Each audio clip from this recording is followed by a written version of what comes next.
J'étais placée à 1 an parce que il y avait des difficultés dans ma famille, de la violence.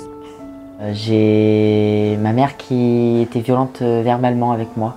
Mes parents ne pouvaient pas s'occuper de moi parce qu'ils étaient malades.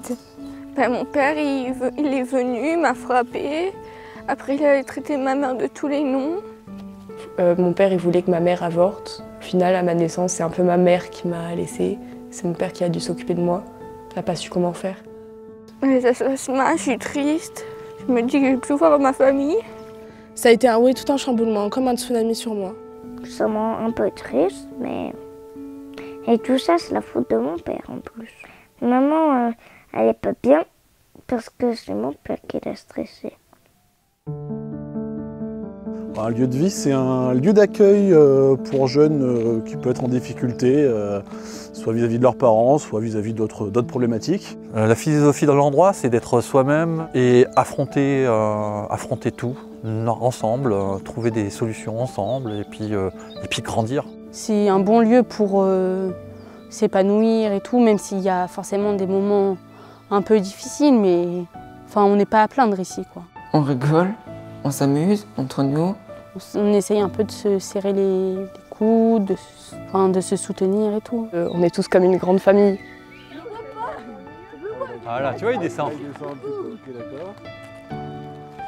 Une famille d'accueil, c'est un couple ou une personne seule qui accueille un ou plusieurs enfants. S'il y a besoin d'un suivi vraiment très proche et de proximité, il vaut plutôt une famille d'accueil parce que l'accompagnement des adultes est plus proche. Notre métier, c'est de les accompagner, de les aider, de leur amener du sécure, de leur montrer que quoi qu'il soit, on sera là pour eux. Quand je suis venue, c'est bizarre de voir cette maison, c'est bizarre de ne plus voir papa et maman. Il y a ce sentiment un peu d'abandon et de détachement, de séparation qui peut être compliqué. Après, c'est en parlant, en apprenant à parler en fait, avec les personnes qui étaient avec moi, que là, petit à petit, j'ai commencé à évoluer, à grandir, à comprendre les choses, surtout ce qui venait de se passer. Et c'est là où le bon a commencé à venir, là où on comprend vraiment pourquoi ces personnes sont là pour nous. C'est des gens qui m'aiment comme je suis, c'est pas une maman qui s'occupe pas de son enfant, c'est pas pareil. Ma motivation première, c'est améliorer le quotidien des enfants qui sont en souffrance. Mon objectif tous les matins, c'est ça. J'ai été placée à l'âge de 18 mois et j'ai eu une chance et une étoile extraordinaire. C'est que j'ai eu une famille de cœur extraordinaire. Donc c'est pour ça que moi j'ai voulu faire ce métier parce que c'était mon objectif, c'est ce que je voulais faire. Je voulais apporter un peu aux autres ce que moi on m'avait donné. Je sens qu'ils ne sont pas là pour nous juger, qu'ils sont là pour nous aider. La seule chose qu'on voudrait apprendre aux jeunes, c'est à rester et à être eux-mêmes. L'idée, c'est de pouvoir faire avancer les choses, donc on accueille cette émotion, ces situations qui sont difficiles, mais l'objectif, c'est de pouvoir agir et d'apaiser les souffrances, tout ça.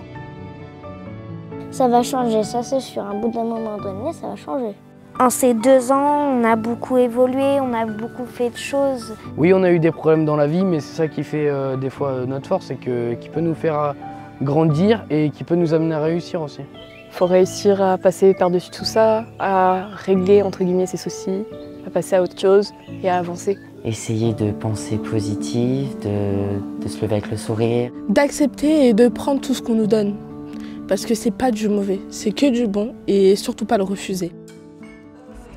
Je mange mieux et j'ai l'impression que je vis mieux que chez mon père. Et ça m'a aidé à être plus honnête envers moi. Je suis mieux et je suis bien.